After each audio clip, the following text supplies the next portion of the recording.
For the EFD, Mr. Bloom has 2 minutes.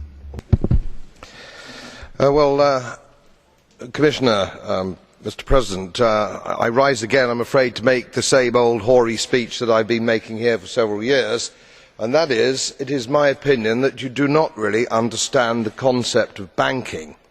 All the banks are broke. Bank Santander, Deutsche Bank, Royal Bank of Scotland, they are all broke. And why are they broke? It isn't an act of God. It isn't some sort of tsunami. They are broke because we have a system called fractional reserve banking, which means that banks can lend money that they do not actually have. It is a criminal scandal, and it has been going on for too long. To add to that problem, you have moral hazard, a very significant moral hazard from the political sphere. And most of the problem starts in politics and central banks, which are part of the same political system. We have counterfeiting, sometimes called quantitative easing, but counterfeiting by any other name. The artificial printing of money, which if any ordinary person did, they would go to prison for a very long time. And yet governments and central banks do it all the time.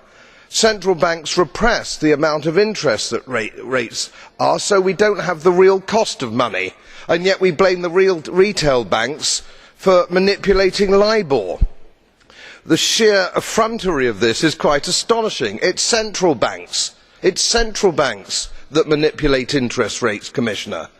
And plus, underneath all this, we talk loosely, in a rather cavalier fashion, do we not, about deposit guarantees.